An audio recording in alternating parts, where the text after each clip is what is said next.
So joining me today is a band that is causing quite a buzz. I'm hearing a lot of people talk about this band, Giant Walker from Newcastle.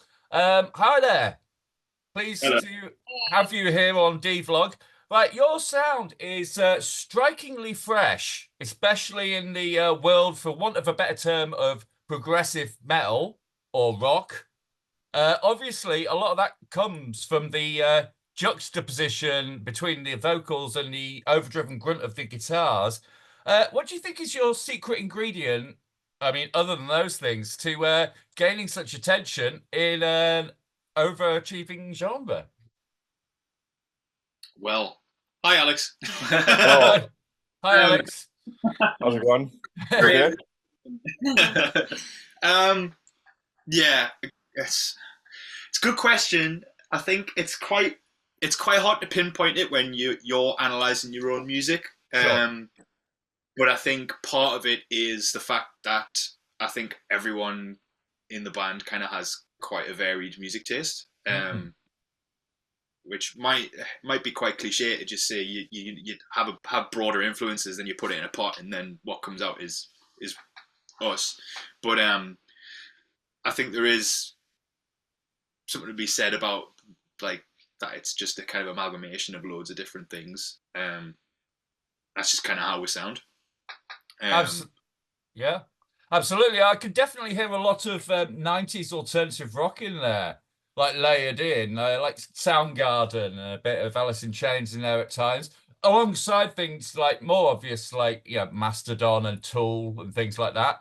But then obviously you've got Steph's vocals, which seems to be like the way to smooth over the angles a bit, because it's quite angular music. Is that how it's designed? Um, I wouldn't say designed so much. That seems quite like thought out, I suppose. But I mean, I'm definitely like these guys. Obviously, a fan of that kind of music as well. And yeah, I suppose, like Jamie said, kind of without thinking too much, I suppose about the like end result. It's just kind of like throwing a load of stuff together that we like the sound of and kind of seeing where it ends up, and then this is kind of where it's led. I mean, I know there's like a lot more kind of female vocalists popping up in like heavier genres.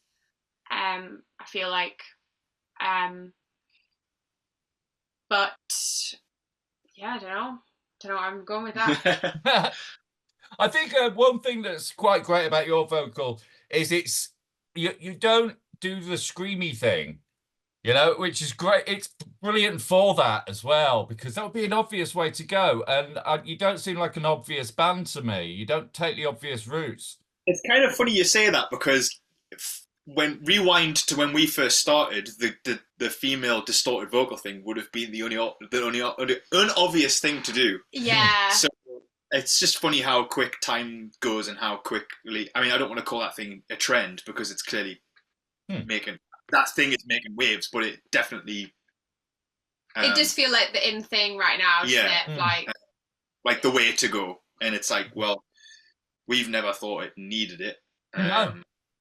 And we enjoy listening to kind of dirty vocals as well. But we just thought that there's enough aggression there in other places. Absolutely, absolutely, and it's been picked up on big time. I was talking to your label manager, your new label manager, Sammy, Church Road. We had a bit of an interview about his band, Employed to Surf, obviously. And he was very excited because I asked him what he got coming up that was exciting. Hidden Mothers was mentioned. You were mentioned. Obviously, Loam was mentioned. There's so much good stuff coming up on the label over the next 12 months. I'm very excited. So, is this what can you tell me about this record? Is there an overarching theme to it at all? go on, you were gonna say something. I don't know if I was going to say anything that insightful, but I think it's definitely a lot different compared to the first album. Yeah, it sounds like a progression. In some way, for better or worse. That's for you to decide. For everyone to decide. But I think yeah, we've definitely embraced the rockier side, I think, because I think if we all kind of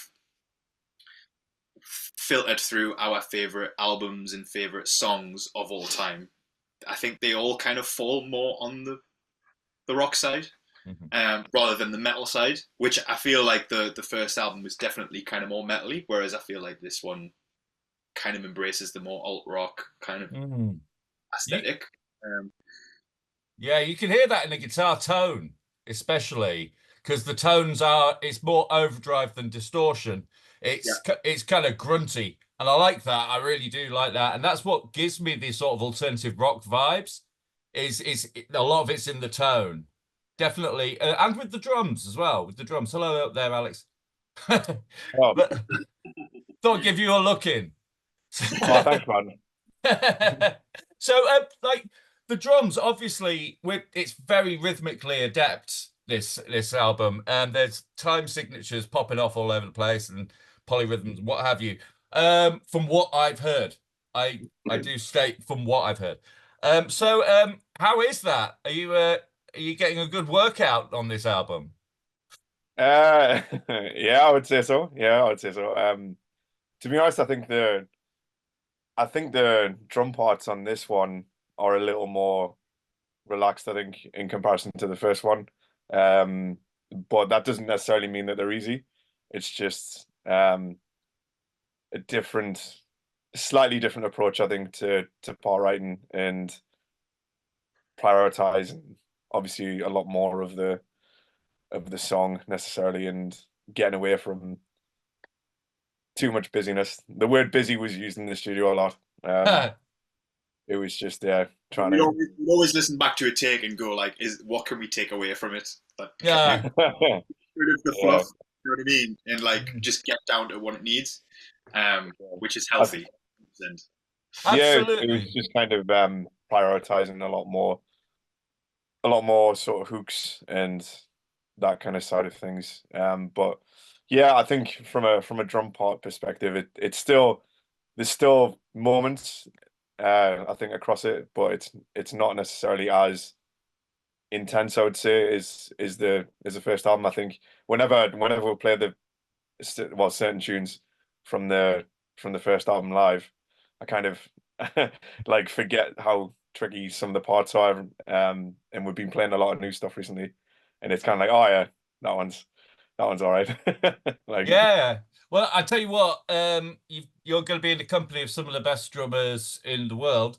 In not long now, Radar Festival. You guys playing Radar? So there's yeah, man. Jay Postonas and all those guys. My gosh, no pressure at all. Yeah, not nervous at all. No.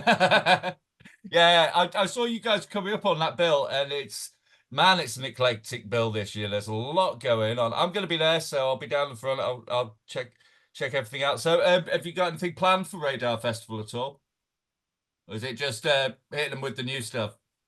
Just try not to arse it up, really. That's probably priority number one. The mission statement is don't be crap. Yeah, don't be sure. I mean, I think we're all like really excited for it, and I think I do think we do quite well under pressure, which is good. I think we all kind of enjoy it as well, because you don't know when the next big occasion might be, you know what I mean? So you just make it and have fun with it, and obviously go and see some wicked bands that are also playing the festival, because we're hanging around for the whole weekend, so we're really looking forward to enjoying the whole just thing. being punters, you know what I mean? Like it's been. We're on pretty early, so day one. So well, literally first. Yeah, it's literally we're on literally first.